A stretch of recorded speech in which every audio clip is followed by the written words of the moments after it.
5. So yeah, that's why I call my dick Han Solo, because it shoots first. Hey everyone. We're live with Lee Hatfield. He was telling me why he had a priapism. Oh, wait, what? I was not. Welcome to What's Crackin', as we're going to have Crackin' today. Now, welcome to What's Crackin', special guest, Lee Hatfield. If you might know him formerly of, the Paranormal podcast, which is now the Paranormal Prism, yes? I just do a complete shit introduction for you, I'm pretty sure, but you did. It was abysmal. Well, I didn't know how much I could say out loud. I mean, I don't know how much I can say out loud. You can say it all out loud.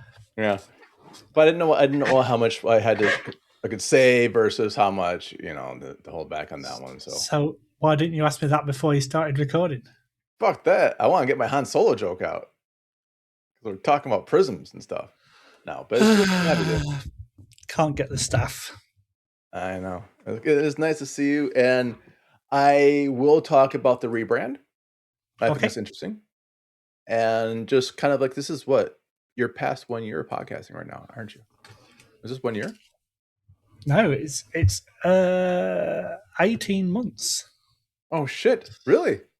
Yeah, I started in February 2025, and it's now July 2026. July 2026. So like 18 months ish. And you're still doing weekly? I'm curious. Are you still doing weekly? Yeah. Still doing one a week. Yeah, mine are weekly too. Very weak. I've noticed. So you're still doing one a week. What has changed then? What has changed? What's the major change? What's the shift? What's the prisming? Basically, because I got some opportunities available, and I basically thought to myself that I'm only one person. I've only got one pair of hands. I can only do so much. So I'm taking a step back from SIPA, Scientific Investigation of Paranormal Activity. But what I mean by that is that I'm dropping off as the co-lead. I still might go out with them occasionally, right, but it will be as a normal investigator. And because I've got these other opportunities coming up, I decided to rebrand the podcast. So it was SIPA Paranormal Chronicles. It's now the Paranormal Prism. But incorporating that, I've also started another podcast that is being monthly right now, where there's Andy Booth from Alienate UK, there's Tommy Cullum from the Let's Get Freaky podcast, and there's myself under the rebrand of the Paranormal Prism, and we are doing a podcast called Paranormal Summat or other, which you can break down to something or other like. So it could be a bit of this, could be a bit of that, and it's basically going to be a review show of all the guests that we've had the previous month. So it's going to be monthly. Nice. And then we're going to talk about all our previous guests, and we're going to, if anything's in the news and the spotlight with regard to the paranormal, right, Patterson Gimlin movie, all UFOs, and we're going to be talking about all that kind of stuff as well. Right. That's very cool. So how did you get to meet them, and why that podcast? Like, how did that come about? I'm curious. So I stumbled across Tommy, not literally, because he's in the UK. Down. Yes, he was. And I fell over him. I stumbled across him on another podcast, thought he'd got a really fabulous energy, reached out to him, and he was happy to come on as a guest. So me and Tommy became friends, and then I knew that he's friends with a lot of people.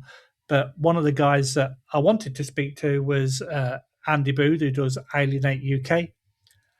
And we created a WhatsApp chat together, and it's just full of banter. And then we decided that we would create a second podcast called Paranormal Summat or other, and basically talk about previous guests and all that kind of stuff. So yeah, we launched our premiere episode on Monday, and it's just 2 hours of us shooting the shit with each other and giving each other crap. We all got England shirts on because it was before the Mexico game. And we were just having copious amount of banter and like teasing each other. Well, that sounds amazing, man. And that's what is the generosity of maybe not so much the podcast world, the generosity of the paranormal world. And I think we had this conversation before when there was that ice storm. Where did we meet? It was like not Kingston. It was like what, you and I? Yeah. I mean, not originally, but for that podcast talk. It was that one restaurant, but it was like not quite midway. Was it Hawkesbury? Oh yeah, it was something it was winter, somewhere down your neck of the woods. Yeah, it was like an ice storm that day too. Like yes, my car was like complete ice storm. Yeah. And then we're just like, that was a while ago. That had to be like so winter, like 2 years ago. So that would have to have been probably between Christmas and New Year of 2024, because I'd been on a podcast hosted by somebody else, and it was absolute caca. And it was mine too. He's like, it was, Lee doesn't hold back because like that was on your show, dude. Just shit. And I literally decided that if I was going to do something like this, I could do it bigger and better. Hence why you and I had that lunch date. Because I knew that you were doing podcasts already, and then I threw some ideas out, and then you've helped me immensely ever since. Oh, I was fishing for that one. Kidding. No, that's what I was going through the lineage, because I remember during that time, I think I said something along the lines of like the paranormal people, the community, like the paranormal family, what you want to call them. If you're good, there's so many good people that like they'll do anything for you. Like there's a few rottens, of course, there are always a few rotten people, but this community is so loving and so caring, mostly because if you give people an honest to God shake, this is what T&E channel does. If you listen to them and let them tell their story, you can be skeptical, but they will open up and they will love you forever. And that's what I'm saying. Like, you now have a new podcast based upon just basically being you and being able to talk to people and listening to them and like encouragement, goes both ways. And that's a whole new branch. When you first started out, did you think you're going to have two podcasts? Like completely Absolutely not. No. Absolutely not. But even like at the weekend, Andy did 2 12-hour podcasts, live podcasts over the weekend. And he was getting different guests on throughout the day. Right. And just by me popping on there for a couple of hours each day, because some people have lives and some people don't, I've now got two new guests for the podcast because of people that I was talking to on his podcast. And we have started like swapping guests as well now.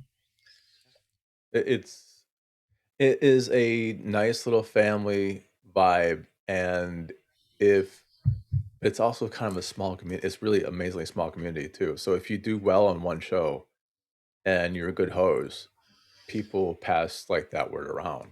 It's like wildfire that way. So one of the things I suggested that you ignored, young man, was, okay, do a schedule, for God's sakes, bi-weekly. And you're like, oh, you started bi-weekly for a while. I'm like, oh, I can do weekly. I'm like, are you sure? Because that's like 52 episodes if you don't take any breaks, man. Okay. This is the reason why I ignored what you said. Because it was me. At the time, when I started bi-weekly, I was terrified of not having any guests. I was starting out and people go, okay, new podcast. Yeah, and it either succeeds or it doesn't.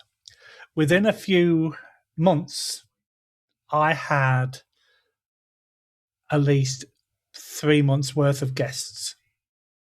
So I took the plunge to go weekly, much against your better judgment, and it's exploded. Yeah, it worked out. Yeah, and like even now, with all the people that I've got coming up in the next 2 weeks, I've got enough episodes to last me until the 4th of September. Oh, that's a special date. That's a great date. You should mark that date on your calendar, everyone. I won't tell you why, though, but that's a good date. Is it your birthday? Today? Oh, happy birthday. No. Is it your birthday on the 4th of September? Is it? Oh, I don't know. I mean, how would I know I was born? I have to take my mom's word for that. Good point. You know, do you remember when you're born? No. Yes, I was there. You were there? Well, maybe I was there too. But I don't have a memory of it. I would hope you was there. Yeah, you may not remember it, but I'm pretty sure you were there. Wow, you know. I don't think you was created in a bottle, to be fair. Well, I have known you for a few years, so you probably were created in a bottle in a science lab. One in bottle into another bottle. So and that's one of those things about the advice where it's like, well, I said that just so you didn't burn out. Like, you know, you're starting a new project. Don't burn out. You know, sometimes lack of guests will happen, stuff like that. And you just took to it. I'm like, and I'm so proud to see you doing it weekly and weekly and weekly. I'm like, God, you know, that is pretty damn good. Yeah. I took on board what you said about not burning out. But what I found out that I can do, I can have 6 guests in a 2-week period, for example, space them out, and then I don't have to have any for 2 or 3 weeks. Right. Even a month. So that way I'm not burning myself out. I can create the schedule so that, like I say, I've got enough now to last me till September. I don't literally have to do any more, tout for any more guests until the middle of August and roll in the middle of July now.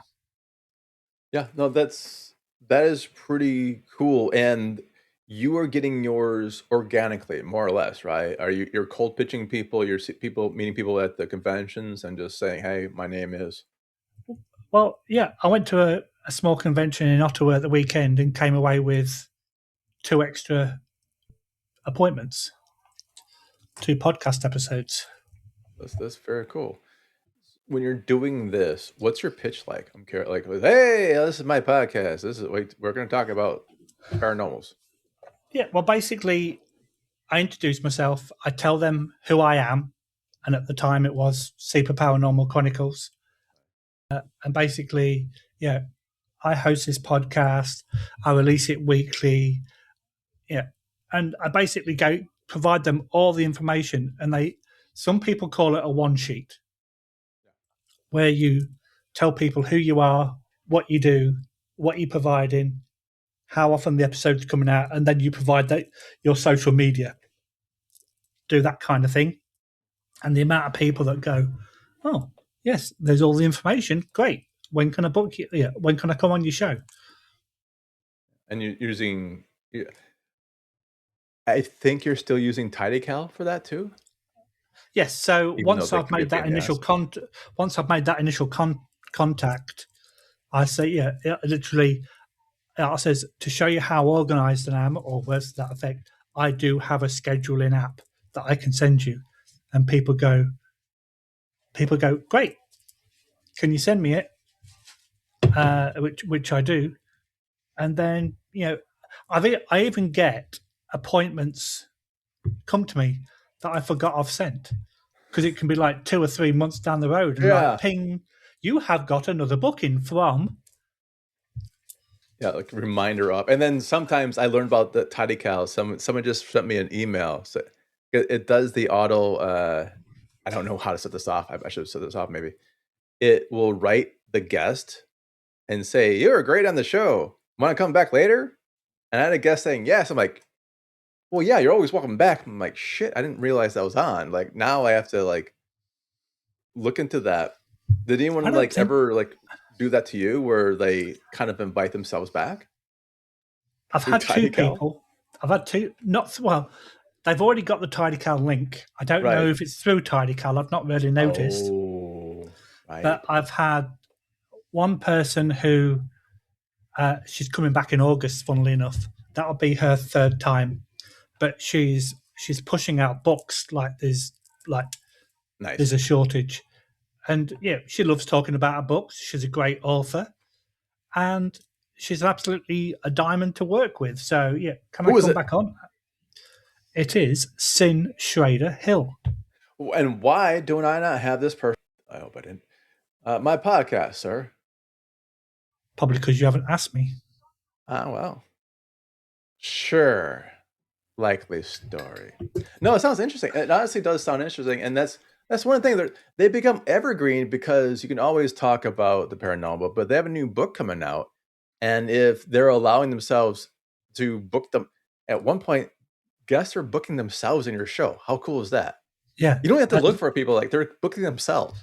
Yeah, and that I've had another guy who's a mutual friend of ours who you put me in touch with first, and he messaged me and said, "I've got a spare few weeks. You got any vacancies on your show? Can I come on?"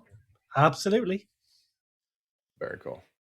Yeah, and that's the power of it. Now I'm gonna play devil's advocate. Who was the wise man that once said, "Make it easy for them to sign up, and they will come"? If you're going back and forth, the email train gets lost. Make it easy. I'm pretty sure it's some guy from England. He was in England, yes. I think I was at the time, maybe in England. So what you want me to say, Joe? It was you, Joe. It was you that did it. It was me. How much more kudos do you want? Or Pazuzu from The Exorcist.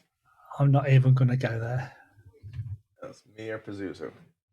Now, but that's exactly it. So you're having all these things fall into place, and we had this conversation about doing a live podcast. You want the live one, right? How did that differ from what you do here? Well, funnily enough, the person that was hosting the live, right. And I quote, "The reason why I don't pre-record is because I can't be asked to edit." Oh, spoiler alert, neither can Joe. Yeah, and that's basically it. I do mine pre-recorded because I have a schedule that I plan people and when they're going to get released. But most of his are live, and you haven't got all that BS of doing your post-production because, boom, it's there. Yeah. Now, the only thing... Yeah, go for it. Yeah, the only bad thing about that is, if you get a storm, you get a power outage, you're done. Absolutely. And I was about to warn you today that it's been like thunderstorms over by me. So if our power goes out, it's one of those things. But you're right. If it's live or if they cock up, you can't edit it out. And I was like, oh, I can't say that. You're like, well, you just did. So are you going towards for your Paranormal Prism? Do you want to do live shows? No, I don't think I do. Because, like you say, something can go wrong. Like, for example, I was booked to have somebody at the weekend, but they haven't got very good internet connection, and they're changing the provider, right? And there was a lag or it was freezing. So I went, okay, don't worry about. And she's been on before, right? It's like, okay, well, let's just stop, and then come back on in 2 weeks when you're sorted. Oh, okay. Exactly. And you can't do that live because then Correct. It looks like the guest is flaking on you or something. And it's just bad feelings that they feel bad. You feel bad for them and stuff like that. I've actually been on a couple of podcasts in this year where I've been following like podcast pages and people come on and go, "Is there anybody free tonight? Because my guest has just dropped out." And I've done that twice now where I've actually popped on to other people's contact, podcast at short notice because I'm available. That is kind of cool. Okay, man. Good for you. And this is going to get me to my next question. Because I was thinking about all the things that we used to talk about. And I still have a book for you, by the way. I have a book about astral travel. Ooh. Yeah. And what was not so much the weirdest, not so much unbelievable. What was the most intense story you've heard on your podcast? One that I tell everybody. This will tell you who it was straight away, because no doubt you've heard this story. Somebody who was born in America but went to Thailand to learn to become an exorcist. And him and his girlfriend at the time went to this haunted location. They picked up a talisman. She put it on, and as soon as she put it on, she flipped over into the crab position and then crawled up a wall backwards. So what you're saying is never put things you find on. Correct. When we're hearing this story, is your immediate reaction going, "Oh no, they didn't actually put this on, did they?" Like that's just irresponsible at some point. Yeah. Or did you I want to try that next? Well, and that's it. You're always told about these things, and then that's perfect evidence of something going bad. There you are. And then you actually have training in this, right? If I remember correctly. I won't say training per se, but I've been on a course to teach me the basics. Right. Which is more than a lot of people do. I mean, yeah, that person went to Thailand to become one. And then there's different levels of training. You don't have to, we all can't be in Thailand. It's like you took coursework to make yourself more informed, because yours is based upon scientific skepticism, right? Yeah. So basically, everybody has to have a skeptical mind. Right. And not everything is paranormal. Right. So you have to rule out the obvious before you start looking at the supernatural. And that's part of your prism now. Yeah, so if you think about a prism, you've got a triangle. You get one beam of light going in. Right.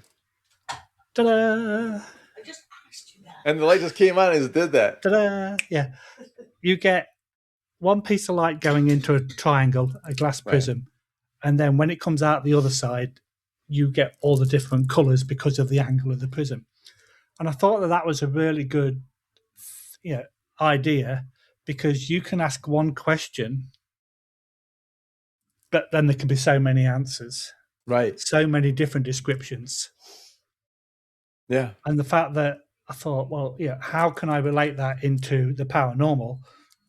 Just exactly how I've explained it. One question, but you got multiple answers. Is my house haunted? Yeah. Yes, I just saw your light go on like that. So it is haunted. Exactly. Ta-da! I'll tell you that. Yeah. And it's like, there's so many possible answers that you've got for that. Right. So that's what gave me the idea about the prism, because it splits light up. It splits that one question into 6 or 7, 8 different answers, kind of thing. No, that makes sense. And now for your inquiries, I'm guessing you cross off the easiest ones first. It's not this. Correct. This is easy cross. Yeah. So for those people that don't know, if you've got faulty wiring and it's giving off electromagnetic fields, if it's strong enough, it can cause you to have headaches, nausea, sickness, and hallucinations. Yes. Typical example, if you've got an alarm clock by the side of your bed, and when you're going through your sleep period, if you wake up and you see hallucinations, it's going to be because of the electromagnetic field with the bad wiring in your alarm clock. It's not going to be paranormal. So once you take that alarm clock out of the equation and all the hallucinations stop, then your place isn't haunted. You had a natural problem. And the same goes for carbon monoxide.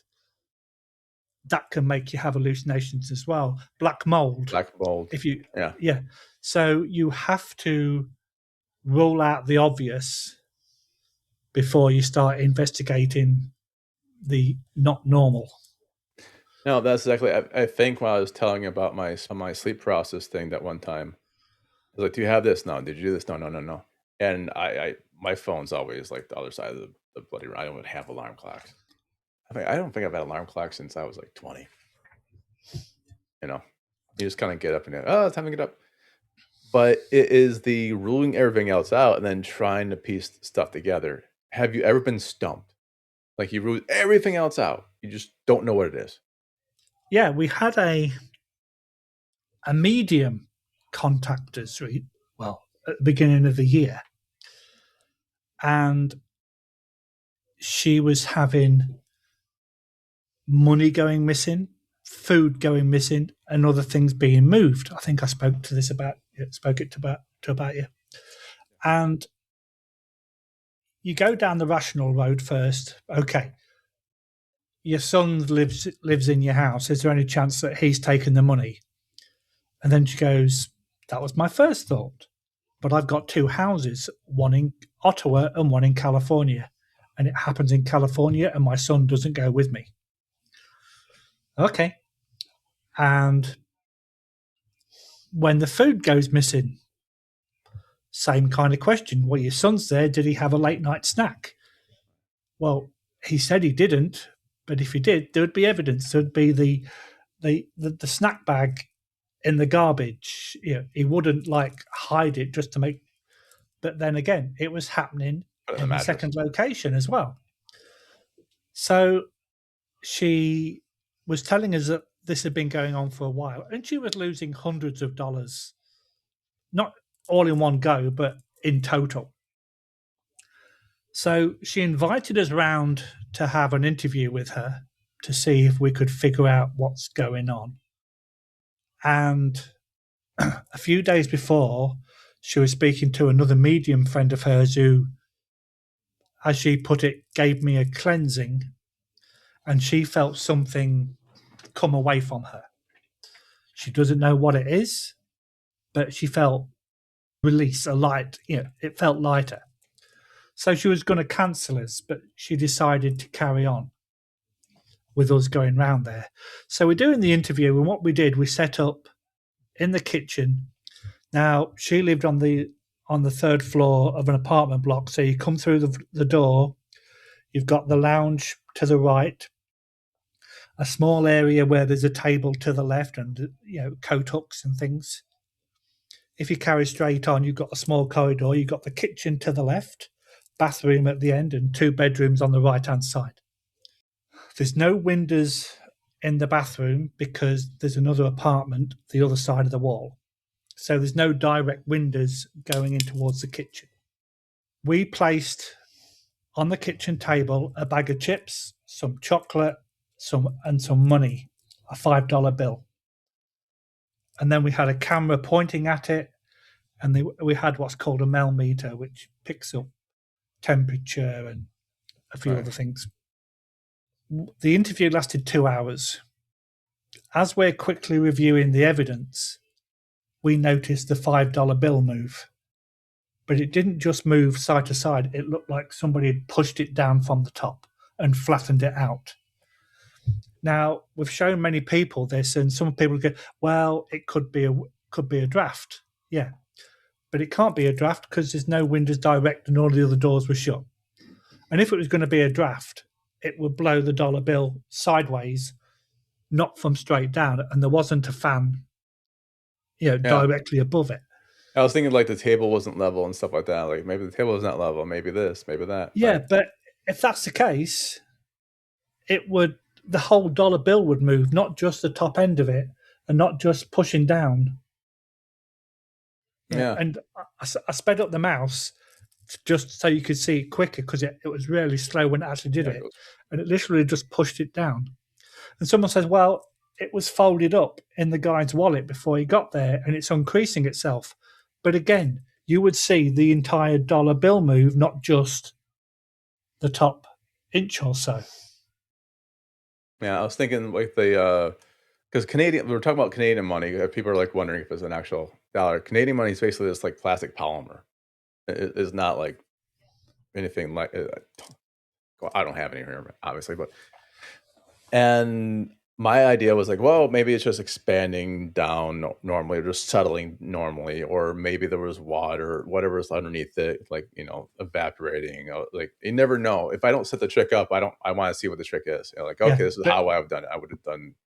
But the whole note would move in some way, shape, or form, not just the top inch. Like someone's pushing it down. Someone's pushing it down like this. Right. Yeah. If it was a dollar bill, the entire thing would move, not just. Is that Canadian money? No, it's not. It's just a. I was like, that was Canadian money. I have no idea. I just saw the color. I'm like, oh, is that a 50? Yeah. So we can roll out quite a few natural things. Yeah. There was a glass dish on the table, but again, if the dollar bill was cold or the plate was warm, it would still be the entire dollar bill, not just an inch of it that was moving. Now, this is my follow-up question. Do it again. Can you guys do it again? Well, that's it, you see. We haven't been back. She did have another incident where nobody was at home apart from her, and she heard running up and down that corridor. Yeah. And somebody outside her bedroom door. Her son was away for the weekend, so there was nobody. And even the dog went to the door to try to, she's only got a small yappy little dog. It's sort of like, yeah, I'm going to protect your mum. But then she called it back onto the bed. So she called me after that. And I said, well, okay, you've got a couple of options. She belonged to a spiritualist church. So I went, right, speak to the head of the church. Tell them what's going on. Because for a medium to be experiencing poltergeist activity, you'd kind of think that they would have an idea what it was. More attachment. So I got her to reach out to her church leader. I also got her to speak to the person that did the cleansing a few days before to see what else she could do. And then I also suggested to her that she bought a couple of cameras in like a T shape, so then you could see if anything was occurring. And I don't know if things have just died a death and we've not heard anything, but we've not heard from her for a while now, so I don't know if things have resolved. But it'll be interesting, man. And that's all very good advice, honestly. Like, talk to the spiritual, get the cameras and teeth to get all angles and stuff like that. If paranormal activity caught us anything, you need cameras. But you actually do need cameras, especially if things are being moved. So, gut impression, I'm saying attachment. Sounds like it. What do you think? The word attachment was put out there. And then she said, and this is the weird part, everything started happening because she does readings in her own house. Right. Everything started to happen after this one person came for a reading.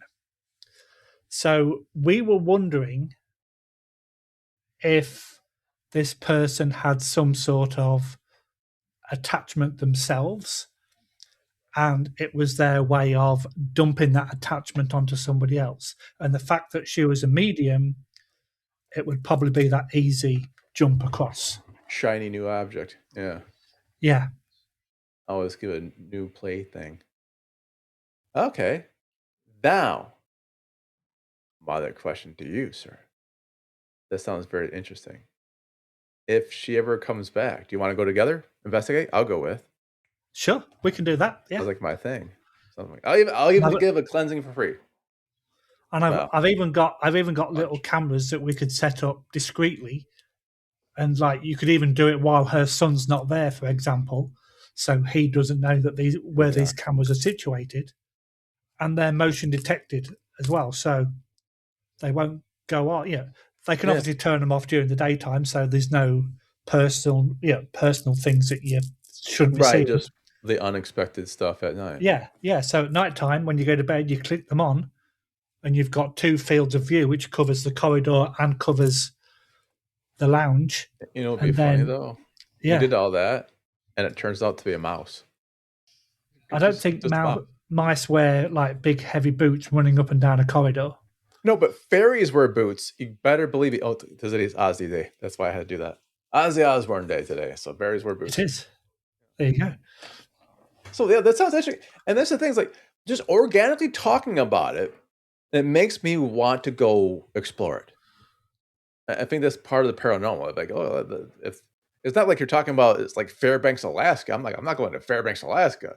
Yeah, I'll do California or Ontario. Actually, honestly, I'll do it California. Yeah, and the thing is, though, yes, I could have reached out, but the fact that she hasn't reached out either makes me think it may have gone quiet, right? And she has no reason to reach out, or it's just like hectic right now, and like. Yeah, because if she goes on the circuit and does a lot of reading, she might be out of town. You don't know. True that. But it would be really interesting. Now, is there any place you said you if she reaches out, obviously that'll be a good thing to go follow up. Is there any place you did twice? I know you guys did investigations. Any place you did twice? We've done the SDG jail in Cornwall. We've done that 2 or 3 times.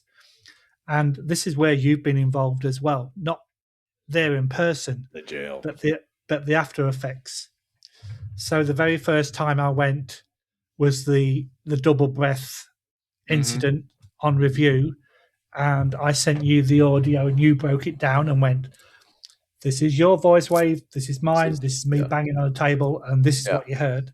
Yeah. And then we went back there about 3 months later, and I had another EVP unexplained. There was 3 of us sat in the room. I was walking up and down, the other 2 were seated, and we had another EVP. One of them was talking at the time, so it definitely wasn't him, and the other one was further away and quiet. And I got an EVP, and as soon as I picked it up in review, I'd got a body cam on, I'd got an audio device, and I'd got a camera. I stopped what I was doing. I went to the other 2 devices, got the timestamp, and I could hear it on all 3 devices, but I never heard it at that moment in time. So it was a true EVP where it only appears to the actual electronics. Yeah. And I'm not sure if I told you, but that's where you and I are going in the fall. Nice. I can't. They haven't released the dates yet, but okay. No, that's what. No, I love that, and it's third time's a charm. If you got 2 EVPs so far, like the third time, I'm gonna find an amulet. I'm gonna put it on. No, I'm not finding anything there. I'm not gonna put anything on there. I would record the shit out of that if you did that. Yeah, you know, at this point, if they fix my shoulder doing it, yeah. Now, I got asked a while ago have I ever brought back an attachment? Yes, that's actually cool. And I said, no, but I wish I had. And people are going, what? Why? And I went, if you bring back an attachment and it starts doing weird shit in your apartment, think what evidence you could get. Yeah, I would use it as a scientific experiment. Yeah, until it uses your body for a skin suit. Then Kelly's going, you're not. We both do not wish to be anything like. We always say goodbyes. We always do those. Yeah, no. That's it. But if it did, they don't normally come in all guns a-blazing. You normally get like a little bit of activity, then a little bit more and a little bit more, and it builds into a crescendo. Like in the film Poltergeist, where you've got the room and everything's spinning around. But if you did and you were getting evidence, I've got all the cameras, I could record it, and I've got 100% evidence. So how cool would that be? 100% evidence only if you live. Did you see the endings of these movies? I don't think you've seen the endings of these movies, Lee. They all die. Yeah, but horribly so. But all these movies are in America. The English do things differently. Different. We don't go into a dark kitchen and say, "Is there anybody there?" We just get the crap out of there. We go, "Nope." Where you guys will go, "Is there anybody there?" And the killer's going, "Yeah, I'm just making a sandwich. I'll be with you in 2 ticks." Yeah. Yeah. Well, although if you do that, it means the apartment's free. Like, oh, I can get a place in Canada now. I didn't want to say where you live. Like I was like trying to like broaden the scope to Canada. Somewhere in Canada. I'll get a place then. But yeah, that's one way of doing it. If you knew the place was haunted or reported to be haunted, would you live there? Would you like sign up? Absolutely, 100%. Okay. Because if you think about it, if you get like manifestations that are floating, then you don't have to get a step ladder for decorate. You could just stand on it, and then okay, can you just go up a bit? I just need to paint this part of the ceiling. Yeah, if you just like, Job or done. the poltergeist, just put some glitter. It'll do this with the glitter. And your entire thing's done for Christmas. Talking about poltergeist, I heard this amazing new theory Monday night when the episode's coming out on Friday. This guy wrote a book about the poltergeist in the forest. Right? So if you think about it, if you go investigating for Sasquatch or Bigfoot, you go into the forest environment, you get pebbles or rocks thrown at you. Point number one. You get bangs on trees and noises. Point number two. You get mysterious footprints. Point number three. And you get other things moving and other noises. Point number four. If you put that into a domestic environment like a house, what have you got? I get my marriage. What was it? No. Yeah, you've got a poltergeist. Oh, so who's saying that a poltergeist cannot be in a forest?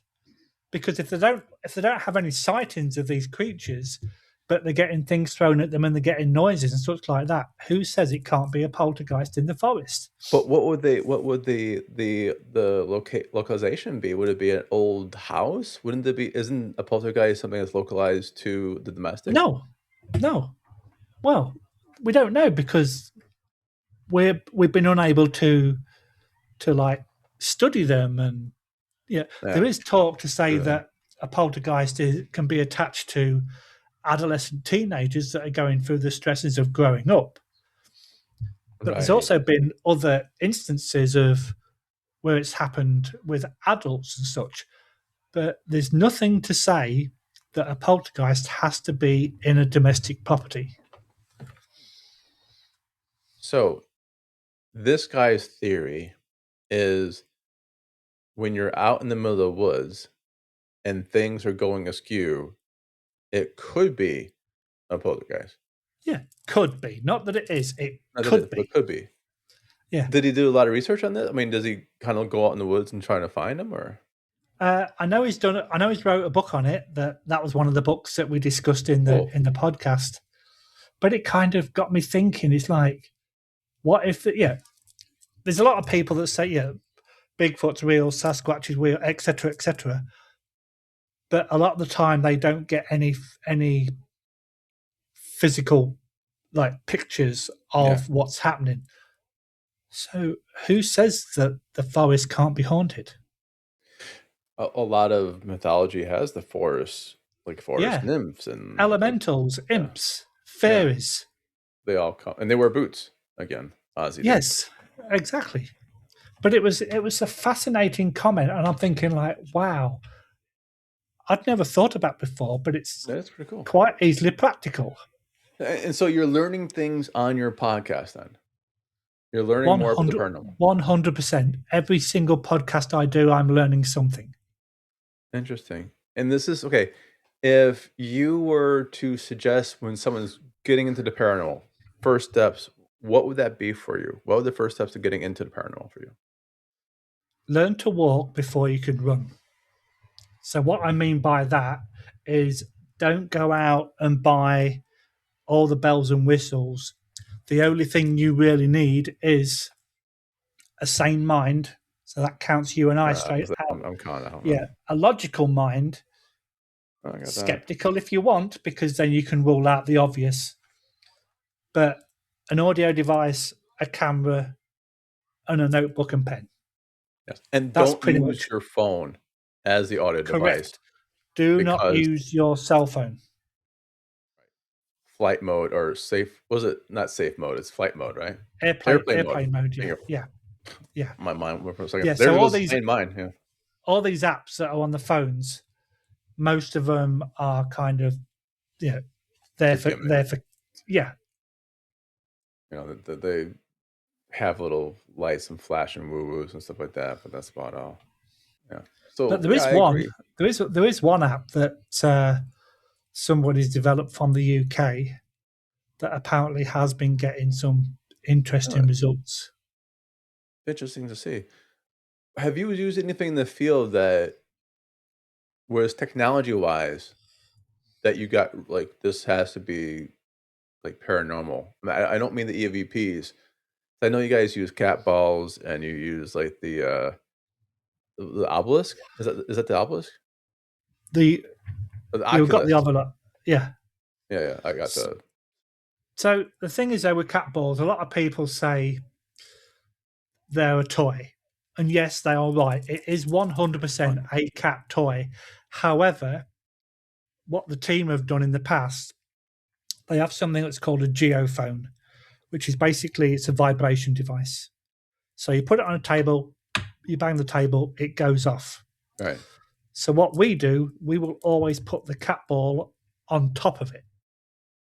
Bang the table, both of them go off. Yeah, it's a vibration from the table.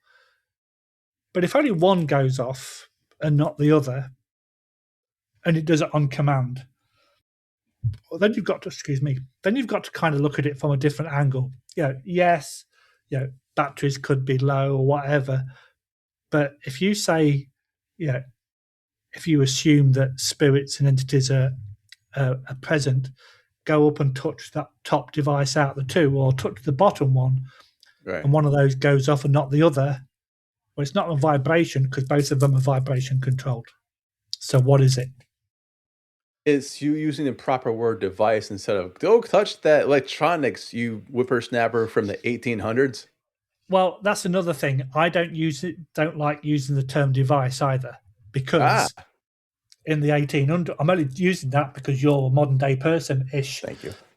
But I always, if I'm on an investigation, it's that toy or that box with the light on. Right. Because they're going to know what a light is, because they had even had flame torches back in the day, or candles, so they know what a light is. So go up to that object, go up to that toy, go up to that box, touch it. It will make a noise. I promise you, it won't hurt you. And that kind of thing. And you explain to them what it is you're putting in front of them. You're treating them like a human being, because potentially back in the day they were a human being. So treat them with respect. Treat them, like you're talking to your best friend. Say please. Say thank you. Right. And be courteous. Don't antagonize them, because I've seen episodes where people have tried to antagonize them and they've got absolutely zip. I go away somewhere else by myself and I get evidence because I'm courteous, I'm polite. But it's all about getting things on command as well. Because people use the term, well, that came on, but it was a coincidence. But how often does something have to happen before it stops becoming a coincidence? 300. 20. Okay. Blue. That was a question. Sorry. No, but that's exactly it. And I'm glad you brought, and I think everyone who does paranormal investigations or experimentations, when they're on the show, we can all name people who are like, I'm gonna yell at you. I'm gonna do like, well, what are you doing for? Like if the spirit's there, now you're just yelling at a dead person. What's that about? And if the spirit's not there, now you're just yelling to the air. But even weirder. And if it's a non-human entity, now you're pissing something off. Yeah, exactly. That's even worse. There's no winning there. Just no, it's not. Polite. If it did used to be a human entity, then treat it with the respect. You are in their house. If they used to live there and you're walking around going, "Come on, you bastard, show yourself," they're going to go like, "Who's this idiot? I'm not talking to you. You're in my property. Get the hell out." Exactly. Or you're in my woods, then throw a stone at you more. So Yeah, exactly. what do you? Okay, then I'll ask this question as we come to a close. And by the way, weekly, what day does your show go out? The Paranormal Prism. Fridays at 5 p.m. 5 p.m. Eastern time. That's it. Eastern time. Correcto EST. mundo. So, what is one thing technology-wise you want to work with but you haven't had a chance? I know a lot of people are against it for various reasons, and I'll explain why in a minute. But I'd love to have like I can't remember what you call it, the stick figure camera kind of things. SLS camera. Okay. Yeah, or the XLS, which is the color one. To put them to the test, just to see how good and reliable. However, for shits and giggles, I had an app on my phone that did exactly that. It was it was an app version of the like I can't remember what SLS is now. I've not said it for a while, but basically if there's a spirit there, it creates it into a stick figure. So I had an app on my phone, and I went down to take the recycling. So you have to walk through the garage, and you go to a room that's off the garage where all your recycling bits and bobs are. And there must have been an electrical fault with the door, because you hit the button, door electronically opens, you walk in, it closes behind you, but then it will try to keep opening because there was an electrical fault. So just as a bit of a giggle, I thought to myself, oh, it'd be really cool if there was a spirit. So I got my phone out onto this particular app. Now, on the door, there's a sticker that says, please don't exit fast. There may be cars going past. Right. Going past the door. So it's a safety message. And because it was picking up that sticker, that circular sticker, it was trying to create it into a stick figure. Oh, it's trying to make a head. Yeah. And then it was trying to create the rest of it. So, yeah, I know it was complete BS, but it was funny by the fact that the door had got an electrical fault. And then when I got this app, just for laugh, it actually came up with a stick figure just coincidentally at the right time. See, that's stuff like that. And there you go. If there be people like, oh my God, that's definite proof right there, paranormal. And you're like, no, it's a damn sticker. It just happened that the app picks up in the shape and like, oh, like a child would, That's it. And if you're in a property and you've got like over the other side of the room, I've got my telescope on a tripod. If I got one of those cameras and moved it across, because it's simulating a human standing up kind of thing, even though it's got 3 legs, but it would pick up the 2 legs. Right. It would try to create it into a human formation. It's cloud. It's basically looking at clouds. Yeah. It's trying to make the sense out of a cloud shape. That's it. Anyway, and if you've got a mop bucket, you've got the straight thing of the mop. Again, it's going to try to put it into a stick figure. Yeah. However, if you take one of these into a warehouse that's completely empty, or a field where it's just like there's nothing there and there's nothing for it to try to pick up on, right? And then you get those kind of shapes and figures. What's causing it? It could have a completely natural explanation, but it's got to have something to pick up on. So we should do an experiment, because we have to redo it. If it picks up on one field, you have to keep going back to see if it keeps picking up. Yeah. If it's one off, it could be anything random. If it keeps picking up, then we have to figure out what it is. And then, okay, I stood 20 steps from the fence or from the gate. I've now got 100 or 200 feet in front of me. This is the exact spot that I stood before. I'm pointing in the same direction, and I get nothing, or I get something. Then you have to try to repeat it. I think that's it. It's repeatability. I think it's just science. Like, that's the scientific aspect of it. Yeah. You have to be able to repeat it. If you don't repeat it, oh, sorry, it's like hit my mic. If I don't keep hitting my mic, it's just shit happens. Yeah, Like, and this is like the outlier. I'm gonna say outlier. Exactly, and if you kind of try to replicate the same, like you said, the same test day in day out, it's like we have a little bell. It's a bell that they used to have at the reception desk at a hotel, Right. and it's got some wires and things. It's supposed to be able to pick up electromagnetic fields, and you get the ding of the bell.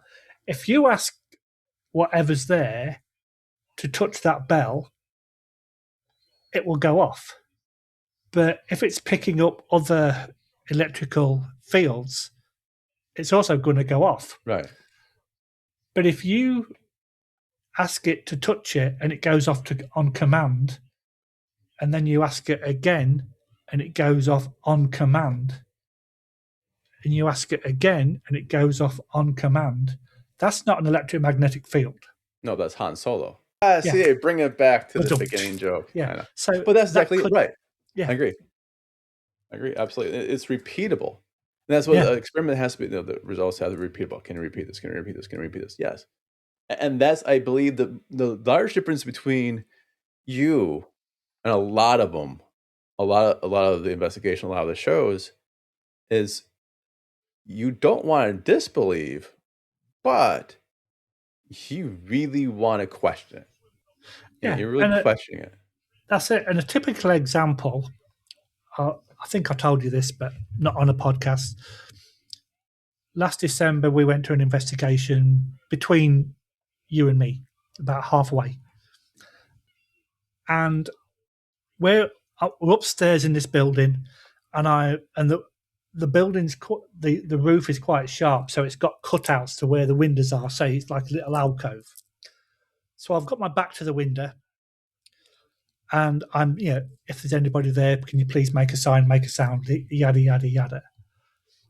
And I'd got my thumb in my left pocket of my pants, but the rest of my hand was hanging outside.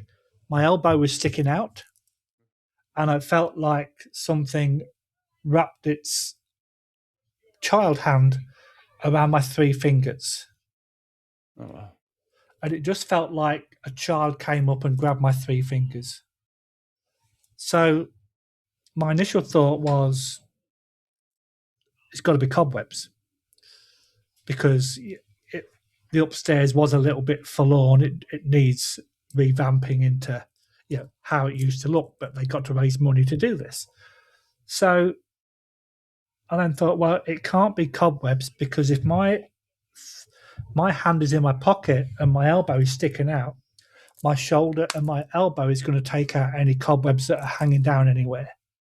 Right. And it happened below that. And you're not going to get a cobweb hanging in the middle of nowhere. No, it has to attach to something. Yeah, and I'd literally been stood in that position for 5 or 10 minutes. So if there had been any other cobwebs there, I would have pushed them out the way with my body. But it literally felt like a little hand grabbed my 3 fingers. I can't explain what happened. I don't know what caused it. I'd like to think it was something spiritual. Right. What did you do? Well, I did ask, if you are here, could you please do that again? Right. Didn't get a response. But we had cameras set up at different locations, and even the guy monitoring the cameras, he says, what happened? Because he says, I saw you stop and you were looking around. I says, well, it felt like my hand had been held. But I've got no rational explanation for that. That's interesting. And this is a place you've been to once, yes? Correct. Another place to go back. And it's halfway between us, so it'll be ideal. Perfect. It's absolutely perfect. So an hour. We covered a lot, sir. We covered a lot. We covered a little, we covered a lot. We covered both. And I just want to say thanks again for everything, honestly. And just coming on the podcast, but like absolutely everything, I always say most of my friends are where you live. I won't say where you live. But it's like, yeah, it's so bizarre. We just kind of like click and always like, it must be the English tea in me. I'm not sure. It's 6 o'clock in the morning somewhere. Yeah, I know, you know. And that's going to go to every week, Fridays, yes? At what time again? 5 p.m. Eastern. 5 p.m. Eastern time, Fridays, the Paranormal Prism with Lee Hatfield, and monthly coming out. Paranormal Summat or other. Something other. And when is that coming out? Is it the first episode already dropped, right? It was Monday. The first episode's dropped. We haven't got a complete schedule yet, but obviously it will be probably about 4 weeks from Saturday. So literally middle of the month every month. That's very cool. And then where can we find you on the interwebs? You got TikTok, Tommy Rock. So I've rebranded my TikTok to the Paranormal Prism, but you can find me under I think it's the Paranormal Investigator or something like that. Let me just quickly check. The Powers of Technology. It is, the Paranormal Podcast Host on TikTok. The Paranormal Prism has a YouTube page. Wow. And we also have the Paranormal Prism Facebook page. And that's because I only relaunched it or rebranded last weekend. They're the only three that I've got up and running right now because I want to learn before I can walk with the rebrand. I don't want to throw everything in and make it too busy for me. Get overwhelmed. So I'm just doing things bit by bit. That sounds amazing. So we're going to reach out, we're going to go, and you and I, we are going to do a show, maybe live, maybe tape, but it's going to be out in the field, and then one of us will come back, and then the other one will come back, because we'll both come back. Yeah, people are like, oh my God, when one of us comes back, it'll be weird. Now, will we be back in the same time zone there? Maybe. Depends. I never know. I'm always 1 hour ahead or 1 hour behind. Who knows? But next time, we're going to talk even more. I want the spookiest, scariest things. And I know you have another project. I won't mention the project here yet, but I know you have one burning in the background that we'll talk about next time. Okie dokie. Sounds like a plan. On behalf of myself and Lee, we bid you good day. Bye, everyone. Bye-bye now.